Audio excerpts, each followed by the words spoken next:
Wabash Carnegie Public Library Oral History Program, interviewing D.L. Leland at the Wabash Carnegie Public Library, Wednesday, June 6, 1973.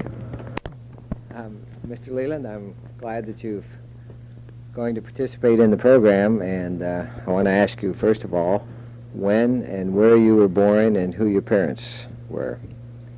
Well, I was born in Miami County, out here by the little town of Peoria, August 25th, 1892. And my mother was born in, well, I'm not sure, Marion County, or Grant County? Grant County, I think. And my father was born in Wabash County. Yeah. Mother was born on August the 25th, the same date as my birthday. And I can't give you the year. My father's birthday was April 11th, and I can't give you the date of his year of his date. What was your mother's maiden name? Her maiden name was Meisner, Martha Caroline Meisner. And what did your father do for a living? He was a farmer of sorts in small farming, and of course he served in the Civil War, through the Civil War, and farming was his type of work. Well, if he was in the Civil War, then he must have been relatively old then to have a child. Yes, he was considerably older than my mother by about 12 to 14 years. I'm not sure about that, but around 12 to 14 years. Uh-huh. And I was born in 92, so he probably was around in the 40s thereabout when I was born. Yeah. I was the last of 8 children. Yeah. Well, if he went to the Civil War in 63 or 65, he must have been older than that yet. Well, that's possible. Yeah. Of course, he enlisted, I think the first enlistment was 18, when he was 18. Yeah. Did your dad ever tell you any Civil War stories about... Well, he did, but I don't remember much about it. See, when my mother died, I was only 6 years old, and he tried to keep me and my brother, next brother, together with him on a little farm out here in Miami County. Mm-hmm. But it didn't prove out satisfactory, neither for him nor for us, we boys. So we were sent down to Knightstown, Indiana Soldier and Sailors Orphans Home. Mm-hmm. And I spent 8 years there. So I don't remember a whole lot about my childhood time at my home during my mother's life. Yeah. So I don't know. He probably has told us stories, but they just have slipped my mind. I don't remember. What was it like down at Knightstown as a young man? And Well, I'll tell you, when we first went down there, we thought it was the worst place in the world. So we were going to prison. mm-hmm. But it really proved out as the best thing for both of us when we're going down there, because we were treated well. Of course, we were more or less regimented, which you would have to do when you have 600-700 kids from anywhere from 6 months up to 16 years old. And I certainly have appreciated since I was discharged from there, from the fact that I had the opportunity of being down there for 8 years. Mm-hmm. Did you go to school, or what was Yes, it? we went to school. We had, up until we was 13 years of age, we went to school a full day, 5 days a week, 10 months out of the year. And after you became 13, then you were given an opportunity to learn some sort of trade. Mm-hmm. Of course, back at that time, there weren't too many of the types of trades that we could learn now, but I was given the opportunity of learning the carpentry and cabinet making trade, which I spent 3 years at. And also I had the opportunity of joining the band. They had the child's band there. So I played with that band for about 5 years, 4 or 5 years. Played trumpet, and I was able to, after I came out, I was able to use that training to quite an advantage in my life. Mm-hmm. Were there boys and girls at Knightstown in those days? Yes, there were. There was, Of course, there were more boys than were girls, around approximately 450 boys and about 200 girls. How did you live? What was your lifestyle in the Knightstown school? Well, it's pretty much as it would be, I imagine, in small towns where we went to school 10 months out of the year, and we had 2 months in summer vacation. They taught from the first grade, well, from kindergarten, up through the 9th grade, which is equivalent to a first year high school. Mm-hmm. And we boys lived what they were called cottages. There were 12 cottages, and there was around anywhere from 35 to 45 boys in each cottage. Mm-hmm. And each cottage had a governess to supervise the fellas, and we all did our own work. We took care of the cleaning the places and making the beds and, well, keeping the house in the shape it should be. Mm-hmm. Did you have a community kitchen, or did each cottage do its own? No, they had a community kitchen and a community dining room. Uh-huh. That's one thing that they were very particular about, was their kitchens and the cleanliness of the dining room. Of course, the children did all of the work around there, Mm-hmm. except the real cooking.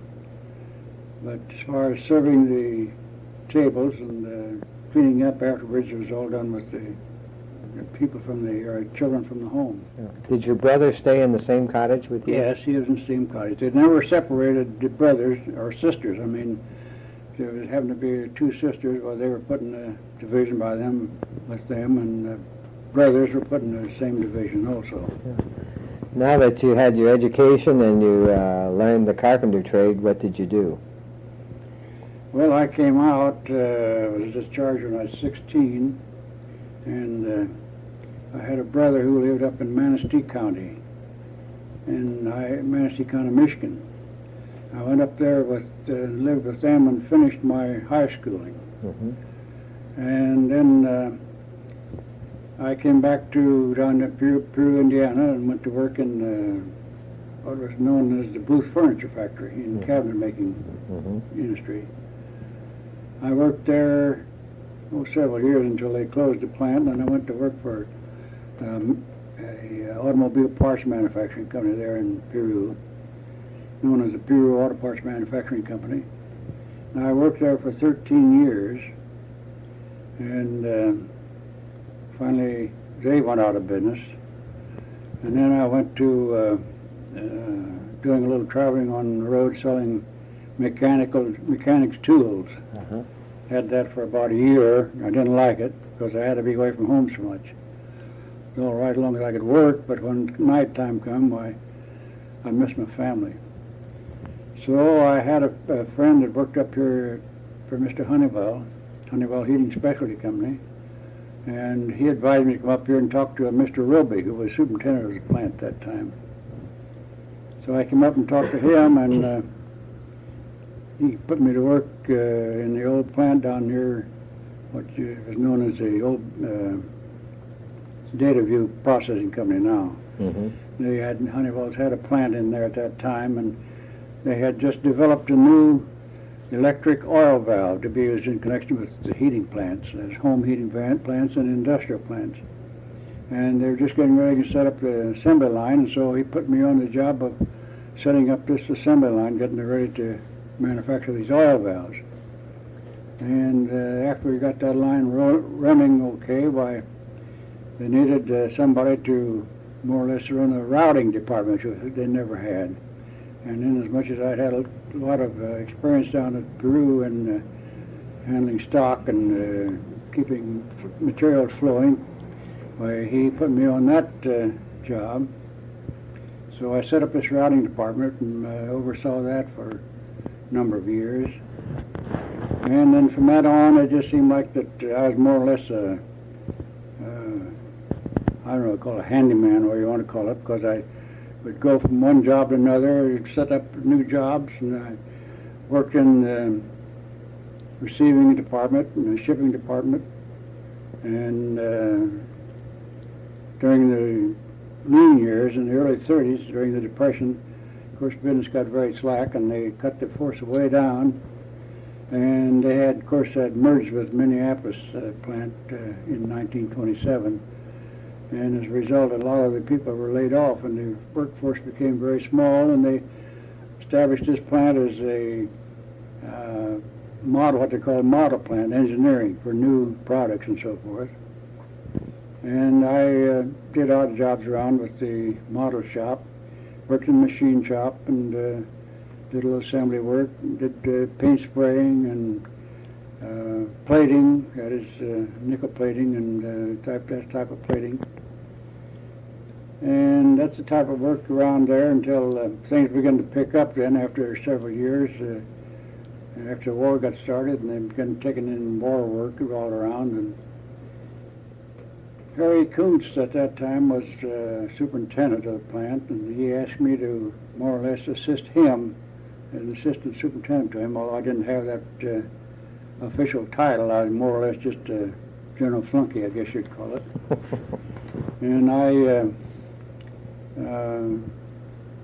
took charge of getting materials ordered and getting the materials started through his plant and overseeing the production end and keeping everything going as it should be and keeping parts of the assembly room and just a general run of production superintendent, you might call it, I guess. And then when the company, when they decided to take on all defense work, of course this plant down here started making telescopic sights, and it changed a lot of personnel, and a lot of new personnel came in. And I had full charge then of all production work for several years during the war years. And at that time, of course, it was just general production supervision all over the plant, in assembly and machine shop and all of the different types of work that went along with it. Along toward the end of that work, they changed managers down here, and Mr. Howard Worth was made the plant manager, and then he finally gave me a title as production superintendent, and I continued working for him or under him then up until they started to set up this new plant out here at Bond Street, and they began to have trouble of keeping new employees coming in fast enough, so he changed my job then to personnel manager. And from that time on, I took the responsibility of employing all new help. In about 2.5 to 3 years' time, I put in better than 1,000 new employees in this plant out here. Mm-hmm. And of course, I had to take care of all clerical work, supervised all of the insurance programs, and well, just a general run of whatever a personnel manager would have to do. Mm-hmm. And I stayed on that work until then. Of course, I reached the age of 65 in 1957. Mm-hmm. But Mr. Worth asked me to stay on. If I didn't want to retire at that time, he asked me to stay on until they got this plant set up and actually producing out here. So I stayed on for an additional 3 years. And then I retired on 31st of August of 1960. Uh-huh. How old were you then when, let's go back a ways, how old were you when you actually came over to work at Honeywell? When the Well, to check back, I was there 34 years. And I've been retired for 13 years, or soon be 13 years. So that would be 34, 47. Let's subtract that from 73. 73, that'd be about 36 years of age. You were 36 years of age. When I came up here, yeah. Yes. And that would have been before the merger. Yes. Yeah. They merged in 27. Yeah. Did Did you meet Mr. Honeywell then early in your business career at Honeywell? Well, yes, I not necessarily meet him, on a personal basis. Mm-hmm. Of course, I was introduced to him by Mr. Roby when he hired me. He introduced me around to the different supervisors and the managers, and he naturally introduced me to Mr. Honeywell. But I didn't become well acquainted with him or well associated with him until I got into shop work up here in the other plant and in the personnel and production end of it. Oh. And from that time on, of course, I became well acquainted with him and discussed matters with him at different times. What was your relationship when you got to know him well? What were you doing specific work for him, or? No, not specific work for him. Of course, it was all for the company. But in that time, of course, he had this garden and place out here at the country club, Mm-hmm. and he needed roustabouts for out there working around. And occasionally, he would come in and asked me if I had any good candidates that could put on his job out there for him. I did employ several people for his work out there. Yeah. Well, little personal things like that along that line. Uh-huh. Did you ever do any work for him personally when he was building the foundation or working on the country club, or like so many of the others were asked to do specific little jobs that they wanted done, placing making tables or something? Did you ever do any of that? No, the only thing I did in connection with that type of work was try to supply him with labor when he needed people to work on the job. Yeah. I never was was not an engineer or anything of that kind, so I wasn't asked to do any of that type of work. Of course, he knew that. Yeah. What was your impression of Mr. Honeywell during those days? He was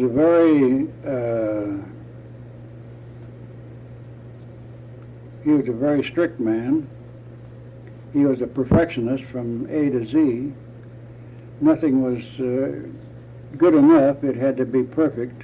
Mm-hmm. And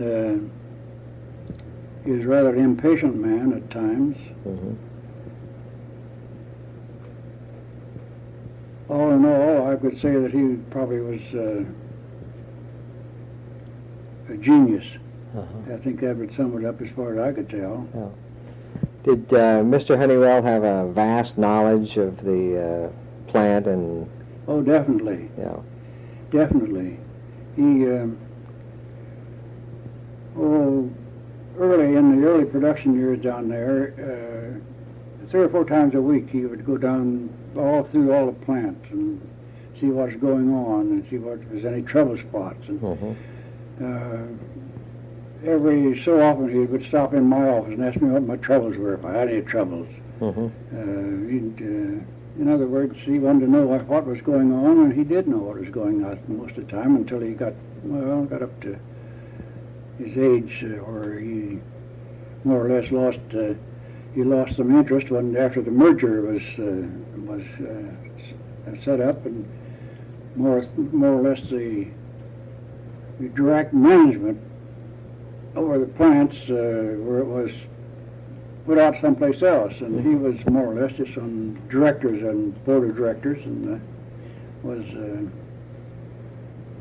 not so much interested in. Of course, he was interested, but he didn't get out and get around and see much what was going on as much as he had previously. Did the men working in the factory have a fair general knowledge of the fact that Honeywell was going to merge with the Minneapolis regulator, or did that come as a surprise? More or less a surprise. Yeah. Of course, in a case of that kind, there's bound to be some leaks out, but most of the merger was practically set up and finished before it became general public news around the plant. Mm-hmm. And of course, that caused a lot of consternation and people worrying about what they're going to do. Was they going to move this to Minneapolis? We knew definitely that Minneapolis had a brand new big plant up there, and everybody thought probably they'd be losing their jobs, and they'd shut up this plant here. And up there, and it did cause quite a lot of consternation and surprise for quite a while, until it became more or less general news that this plant would not be closed, that there would be stay some kind of plant here, although they did take a big percentage of the production work out of here and sent it to Minneapolis. Did you probably had your own theories and everything why they merged?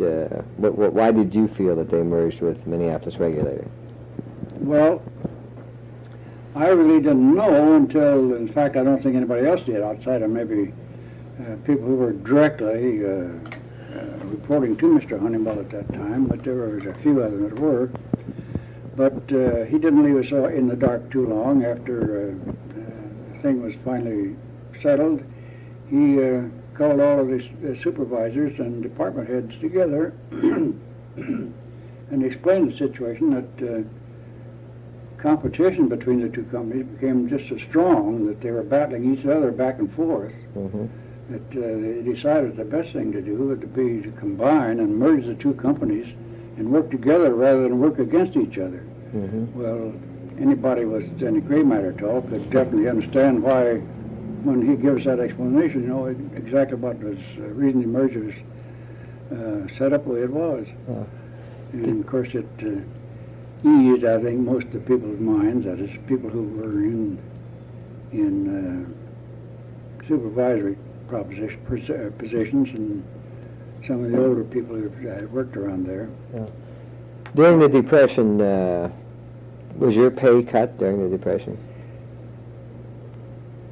Well, yes, at one time our pay was cut, our rates, pay rates were cut, and then it also got to the place where we only worked 4 hours a day. So it was a pretty tough proposition for, I suppose we went on that way for 5 or 6 months, where we only working a half a day at a time. But you were still drawing a pay. We still were drawing pay. We never, in all my time that I was with the company, I was never laid off in any way, shape, or form where I didn't have any income from the company at all. Did they have any provisions for people that were off that had work there or something? Yes, we had an employees organization. I don't remember at that time whether it was called the Moonrags organization. I believe it was, though, at that time. And several of us got together and decided that we would set up what we called a canteen. And we would put so much money a week out of our salary into this setup. And Mr. Honeywell agreed to meet everything that we put in. And we bought all groceries from the wholesale grocery company down here at that time, and we have a committee that went around each week to these people we knew that were in dire straits, and we would talk to them and get their needs, what they needed, and then we would on every Friday afternoon, we would set up all this food stuff in baskets and be delivered around all over the town to these people. And that went on for, I suppose, a year and a half or so. What was the feeling at Honeywell prior to the, let's say prior to World War II?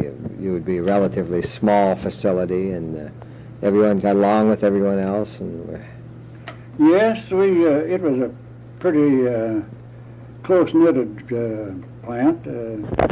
Of course, it had its up and downs. When at that time, a big business period of the company, Honeywell company itself, would be through the summer months, when they, and it mostly was, for instance, used in home heating plants. And of course, people would buy their equipment in the summer and have it installed before the cold weather come along. And then when cold weather started coming along, why the business would drop off. So we would have a peak employment through the summer warm months And then when winter came, we would have to cut the force drastically because there wasn't enough work. And people, I think, understood it. They didn't like this on and off business either, but then there wasn't anything they could do about it. Mm-hmm. And, well, I know there's, of course, there's not so many now, but at my time when I was in the plant, there was still a lot of the older people who were there who went through those times. They managed to find something to do. They tied them over from the time they were laid off, and they'd be taken back the next spring. Yeah. And they would always endeavor to get the people that was back on the job that had been laid off. Yeah. Which a lot of plants wouldn't have done that, but that's one trade of Mr. Honeywell, is to try to take care of his people. Yeah. He had a strong feeling then for very definitely so. For his He employees. was, well, he definitely was very sorry when these layoffs were about to come, but there wasn't anything he could do. He couldn't keep paying people, and there wasn't any chance of selling his product. When did the union start? Well, the union came in, that is the union that's in now. They got in the plant about 19... It was in the 50s, wasn't it? Yes, I think it's 57 or 58. How about the union previous to that, though? They had what is called a Regular Employees Association, which was, of course, a company union. Yeah. Do you remember when that was formed? That was formed in the early years of their defense work, when they started for defense work. I think that was long in probably late 40s or early 50s. Yeah. Were you in management then, or were you still on I was our... in management then. And, of course, you had... I wasn't a member, but I helped to have the thing set up. Yeah. And about three of us, I remember, got our heads together, and we knew that organized labor was agitating all over, you know, to get the union started. And we were quite sure that this company would be tackled too by national laborers. So we got our heads together and thought, for protection of the employees, we'd set up our own independent union. Yeah. And it was successful for a long number of years, until if we never had to put in so much new help out here at Bond Street in the fast way that we did, I think they would have lasted another number of years. But we couldn't, as fast as we put labor in out there, we couldn't school or check every new employee to see what his, of course that was against the rules and regulations anyhow, asking if they were wanting a union or didn't want a union. And that's one reason I think how the union got in. We got so much new help out there that you get a few rotten eggs in a bushel basket. It isn't long as you get a lot more of them there. That's the way the local union started. Going back to the company union, I've interviewed either 2 or 3 of the persons that were in on the formation of the union itself, and one has told me that the word came from Minneapolis to get this thing going. Is that your recollection of it? Or it came down through the plant manager to get this company union going, or not? And this one person... There's one... I don't know definitely that he was authorized by top management of Minneapolis to get this union organized. Mm-hmm. As I remember it, of course, now I could be wrong, but memory isn't too good about some of the things. As I recall, this man called in 3 of us into his office, and we discussed this union business with him. And he was wondering about if we thought that we could set up an independent organization. Well, that was, as I remember, the way it was started. I don't remember that he was definitely told to see about setting up a union. Yeah. What position were you in when the international union was? I was personnel manager. You were personnel manager. I had already chosen my successor at that time, so I wasn't too much connected with this union business at that time, because I was gradually turning this stuff over to the new man that came in. Your successor was? A man from Minneapolis that was chosen. He's not here. He didn't stay very long after I left. His name was, I think his name was Rooney. Rooney. Yeah. I remember him. Always wore dark suits. Yeah. Yeah, looked like a minister or something. Yeah. Yeah, I remember him. Was this a discouraging time when the International started to... So far as I'm concerned, it definitely was. Yeah. Very discouraging, Yeah. because, my association with the people as personnel manager had been very, very good. I mean, somebody had trouble, I asked them to come into my office and we'd discuss it. And in most cases, we could settle the thing right there without going any farther. And I'm very definite that all the older people, or the majority of the older people, when they first talked about this new union, were definitely against it. As I say, as it began to build up, why, of course, if you ever had any trouble with organized labor, well, you know very definitely how these things can be blown up, you know, and so much out of proportion that a lot of people would buy it, otherwise wouldn't, if the truth was known and given to them.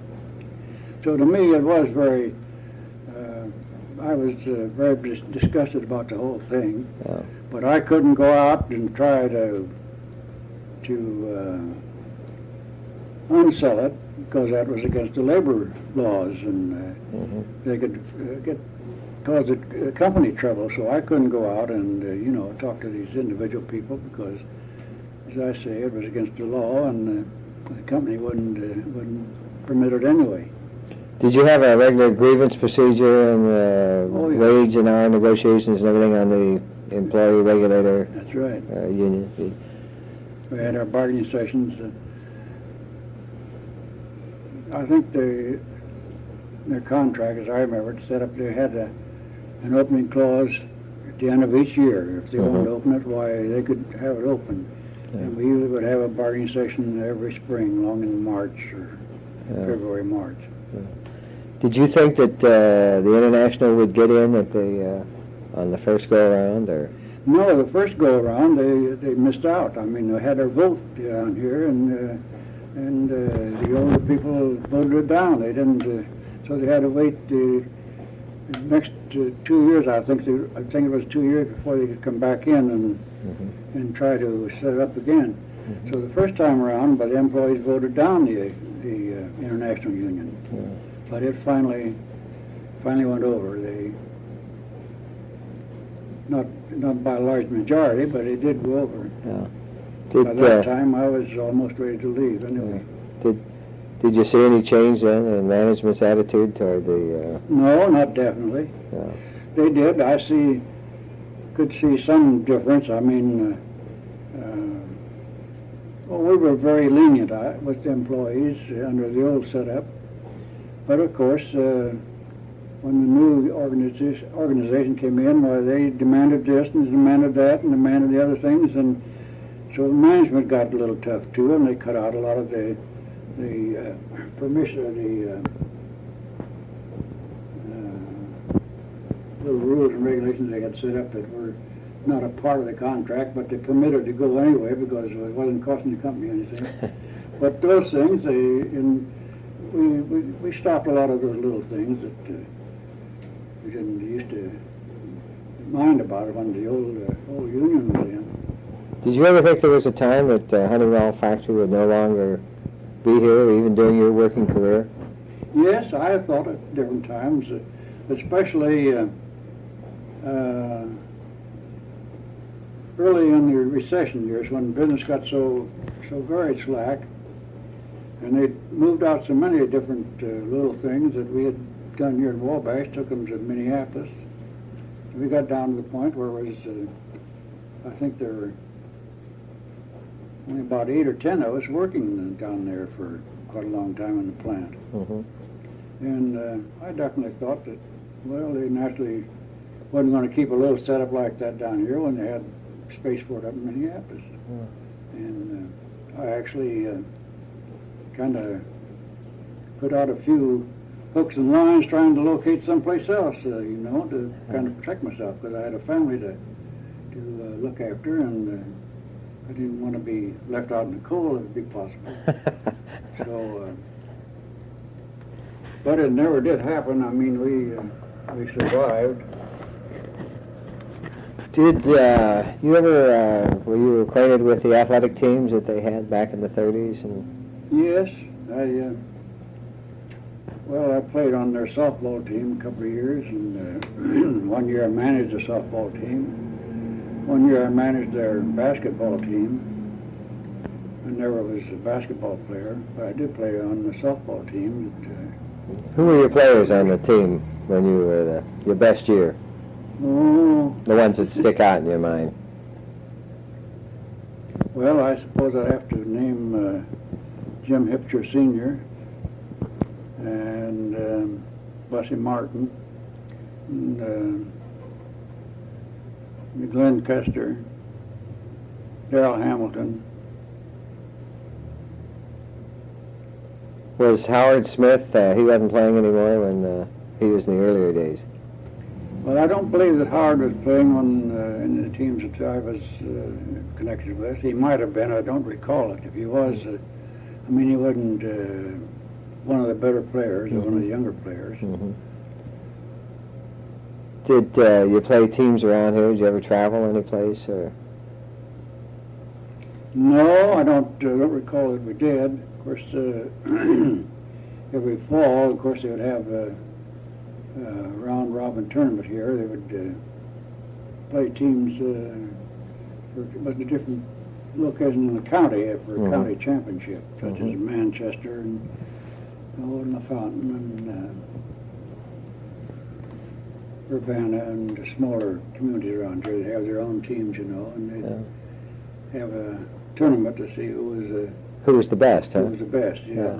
Did you enjoy this? And oh yes, very much. It was a form of recreation for all of us. We liked it. Had a big kick out of it. I interviewed Bus Martin, and Yes, I know. he must have been a excellent athlete in his youth. And Well, of course, I didn't know much about Bussy except in his ball playing. He was quite a ball player in his time. But I mean, he's such small stature and everything. It's almost hard to believe that he was as good as everyone has told me that he was. No, he was very good. Yeah. How about the now that you're retired? Did you look forward to retirement, Doc? No, tell you the truth, I didn't. Was it a shock? It was. I wouldn't say it was a shock because I knew it was coming. It just had to do it. That's the way the company wanted it. But to be the real truth about it, I still am not crazy about retirement. I think that personally is one thing that have gone too far in these companies by putting a lot of good people and good men out of jobs, put them out to pasture when they could do so much good in the place where they were working. Where they could do so much more than younger people coming in. And so I never was sold on this retirement business at any age, unless a man got to the point where he wasn't physically able to do the job. Well, that's something different. But as long as a man is physically able and can do good work and does as much work as anybody they can put on the job, I just don't think it's the right thing to do. I never did. Never was sold on retirement. How old are you now today? I'm 80 today. 80 years old today. 81 in August. 81 in August. You certainly don't look it. Number one, you don't look it. Well, I sure feel it. Had you prepared for retirement through the... More or less, yes. My wife and I, of course, our children were all grown and pretty much all out on their own. And for a couple of years before I retired, on come vacation time, we would take a drive someplace where we figured we might want to go for our winters. Mm-hmm. And we spent, I don't know, several trips down in Florida and all over the state of Florida, kind of surveying the layout down there, and we finally decided that we would spend our winters in Florida and live up here in the summertime. So we spent 11 winters in Florida until I hurt my back and couldn't drive long drives anymore. And we decided we better just sell out down there and stay home where we could be around where some of the kids would be available if we absolutely needed them, because it's a long trip down to Florida and back. Mm-hmm. Of course, we miss our Florida winters, but then we realize it's a part of growing old, I guess. Yeah. Did you find the company pension and everything adequate when you got to that point? No, the company pension wasn't adequate. I mean, person couldn't survive on the company pension alone. Yeah. Not the pension they got to start out with. Yeah. Of course, now it has been increased to the point where it's, person could live on if they had to. Mm-hmm. But it's not. In other words, if you hadn't put some money in the sock someplace along the line. Right, definitely. Yeah. Uh-huh. We're going to go. With the Social Security and the pension both, we've got to the point where you don't have to keep dragging out of the sock all the time. We pretty much live on our income from the Social Security and the pension. I'm amazed that you're 80 years old. You floored me because you certainly don't look it. You don't look 80. Well, everybody tells me that they just don't think it can be that. Yeah. See, my wife is, she'll be 82 this month. And I'll be 81 in August. Mm-hmm. And we're both very, very physically able to get around and take care of ourselves very well. That's good. We're going to go back and we're going to ask about your wife and your family. We're going to put that on tape here. But I'm going to go back further than that. Did you ever join the Ku Klux Klan? No, sir. Were you ever... I attended one meeting, but that was settled as far as I was concerned. I didn't want any part of that. What was the occasion? Had someone invited you? Yeah, they had quite an organization down here in Peru. I lived in Peru at that time. Uh-huh. That was during the First World War, I guess. Uh-huh. They became so strong. Uh-huh. And, the plant manager where I was working down there, well, he's invited me to their meeting. He was a member, believe it or not. Uh-huh. But I attended that meeting, and I couldn't see their ideas at all. Uh-huh. So I never joined, never went back. They left you alone from then on? Yeah, they left me alone. Yeah. I told him, he wanted to know how I felt about it, and I told him very definitely. I said, I don't believe it, don't believe in it. I don't think it's the right thing to do, and even if you want to let me go and get me off the payroll, if I don't join, that's perfectly all right with me, but I can't be bought. I wouldn't have any part of it. Let's talk about your wife now. Where did you meet your wife? Well, of course, the plant I was working in down in Peru. Was this booth the furniture or the auto parts? This is in the auto parts. That's after the booth, the furniture plant had closed. This auto parts outfit was a good deal like Mr. Honeywell's plant was in the early stages. They had their ups and downs too, and be real busy in the summertime, and it was different. Their busy time would be in the fall and through the early winter, and then through the summer months where they'd get slack. So one summer when I was working in the stock room at that time, and as a stockkeeper, and I was laid off that summer, and I went to work in a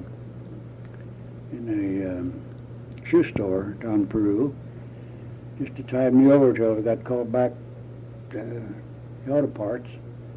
My wife was working there as a cashier and bookkeeper in the shoe store. That's where I met her. Mm-hmm. Sherry's home was in Marshall County, up around Bremen and Bourbon. Mm-hmm. So folks lived on the farm. Mm-hmm. So that's where we met. And you courted her and married her then, huh? That's right, after about 3 years, I guess, of 3 years? trying to make up her mind. Yeah. And what year did you get married? 1914. 1914. Well, next year we'll be married 60 years. That's right. And the children and their names. Well, the first boy, the oldest child, his name is Adrian. And he works out there at Honeywell's. And we had a daughter. Her name is Verona Smith now. They have a little pizza shop up in Manchester, and she's works in the library at the college up there. And the next child is a daughter. Her name was Janice, and they live in just east of Fort Wayne up there. New Haven? New Haven. He just live outside of New Haven. And he's in the construction business, and she works at Lincoln National Life Company in the insurance department. And then we went 10 years before we had another family. And the next boy then was Wendell. Of course, he works out at Wabash Metal Products. Then we had a set of twins, Vernon and Vendetta. And they both work out at Honeywell's. Then our youngest is Ann, and she's going to spend the rest of her life, I guess, as a missionary over in Taiwan.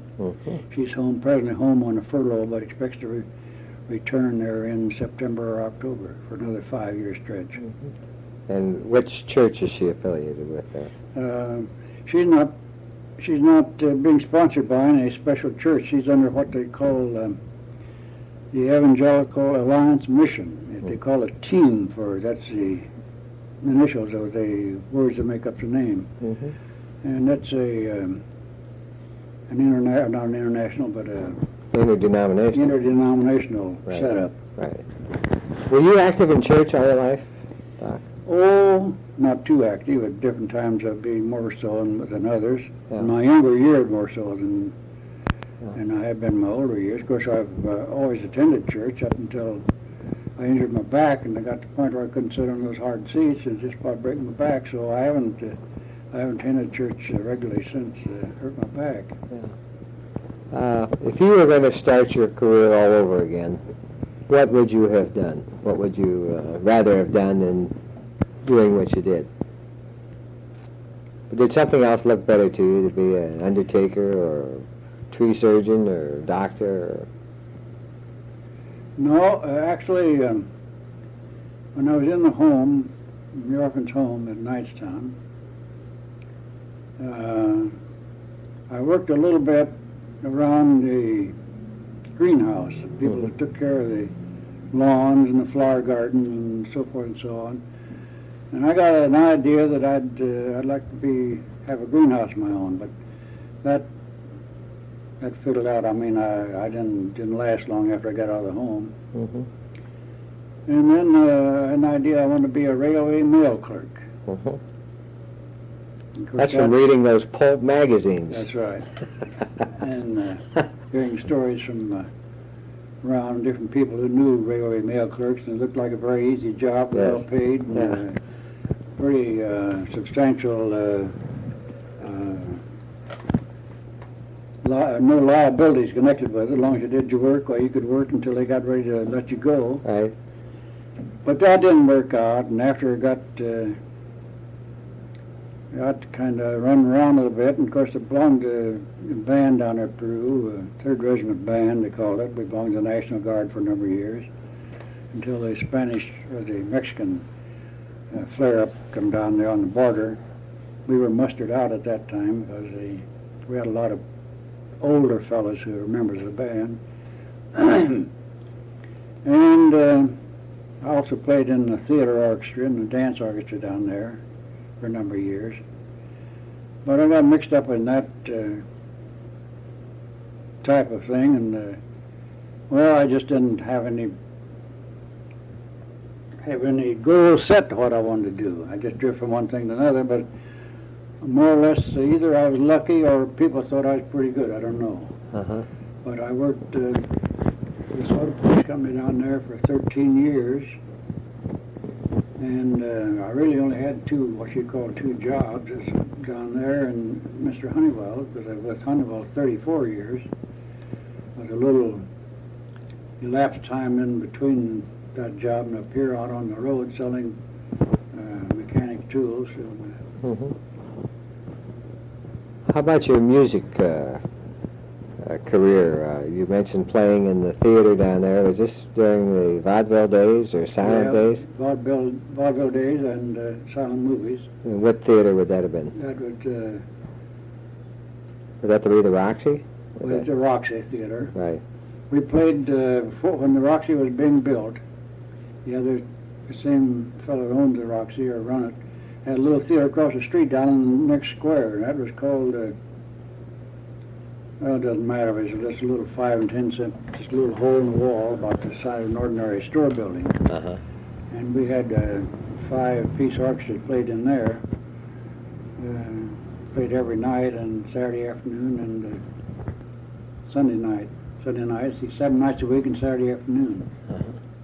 And then after we built the Roxy, while we moved over there, that was the movie house, and on Broadway, on Main Street, just across Broadway, and there behind the bank, there used to be a regular theater building there called the Old Wallace Theater. That's for Ben Wallace. Uh-huh. And they had road shows in there that they'd have traveling shows like they don't have them now anymore. But in those years, all the big companies would come in and travel all over the country, and they'd book in here maybe 1 night or 2 nights, and book in Peru, and then Logansport and on down the line. And we worked those road shows when they come in, be maybe 1 or 2 a week through the winter season anyway. So I was in that business for, I don't know, probably 10, 12 years. Do you remember some of the big performers that you would have played for there in Peru?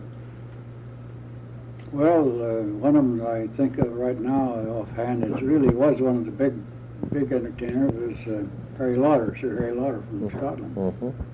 And he played Peru? He played in Peru and he played in Logansport, and I went down to Logansport to substitute for the trumpet player in Logansport the same next night after he played in Peru. Mm-hmm. And what? I played him twice.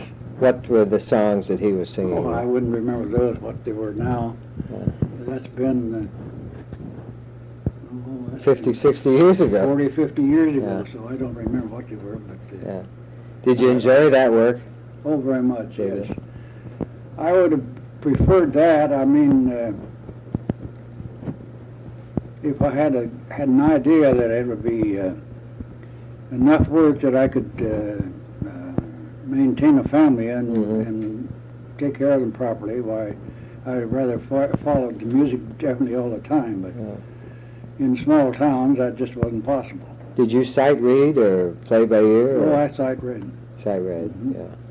Did you ever, being in Peru, did you ever have a chance to go to work for one of the circus bands and travel with them? Well, yes, I had attempted several times to join up with the Hagenbeck Wallace show. That wintered down here just this side of Peru, on along the Mississippi River. And well, I don't know, I was approached several times to join up with that band, but I didn't want any part of that because that was just summer months, Right. It was a heck of a life so far as I was concerned, banging around over the country, so I didn't want any part of that. What kind of money would they pay for a trumpet player in a theater back in those days? Well, it wasn't anything elaborate. Let's see. We used to on dances, we'd charge $2 an hour, and in the theater, depending on the type of a show, if it was a musical show, that was $5. If it was just playing for a regular show and there was no music into it, just all you played was an overture and in between acts and so forth, we got $3 for that type of show. And for pardon me. And for a year or weeks playing in a movie theater, we got $18 a week for that. $18. But you were able to continue with your daytime job also. That's right. That was just like finding it in the street. Well, Except you lost some sleep. Lost of sleep. Yeah. They were playing the silence too in those days. Oh yes, Obviously. there was no talkies or anything with it at all. It was all they were all silent music and silent shows, and of course we had to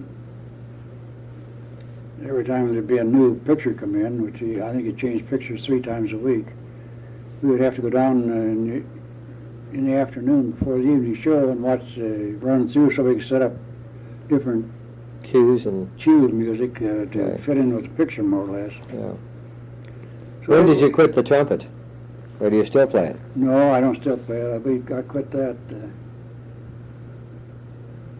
Well, let's see. After we moved to Wabash, I drove back and forth from here to Peru for about 2 years. Actually, it was about the time that the talkie pictures came in, and the requirements for an 29. orchestra. Yeah. Well, he just decided he didn't need any orchestra when the talkie pictures was in. He'd hire a piano player to jazz through the intermissions a little bit and let the talkies take care of themselves. So that died out, so I suppose around 29 or 30 that I quit playing. There's no...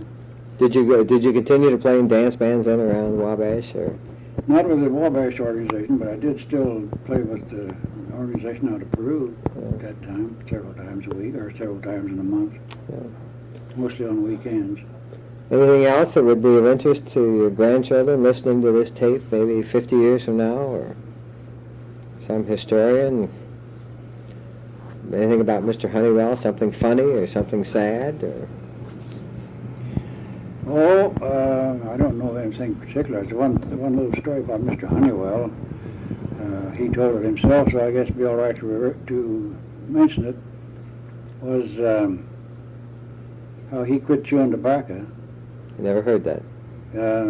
He used to be, according to his own story, as I recall it, he used to be quite a tobacco chewer, and he decided he wanted to quit, but he just didn't have the willpower, I guess.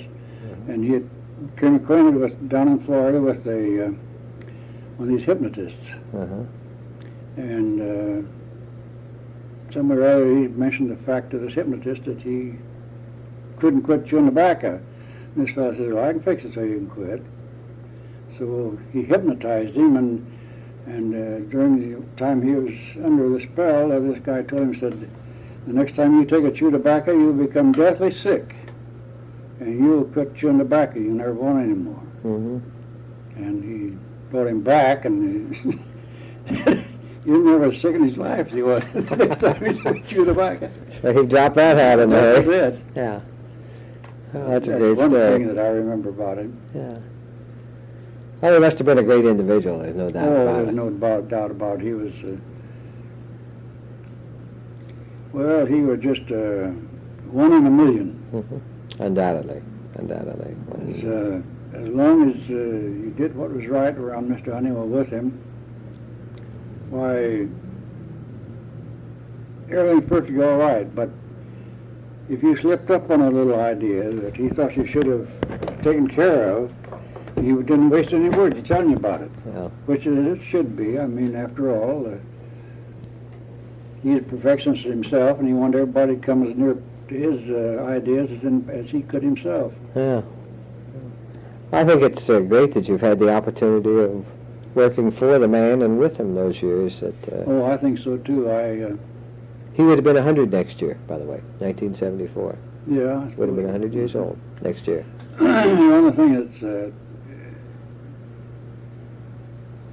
to me, it doesn't seem to be. I don't know what word I want to use, but it don't seem to be right that the man had to go out of this life in this condition that he did. Yeah. That's one thing that of course, you don't understand the workings of the big mind upstairs, but then I think it'd have been much better if he could have lived a natural way until his time come to pass out. Yeah. But as Lou said, we have no control over that. No, that's right. Well, I certainly appreciate you taking your time, and I know with your back and everything else, and you've been uncomfortable sitting in this library chair, and I know...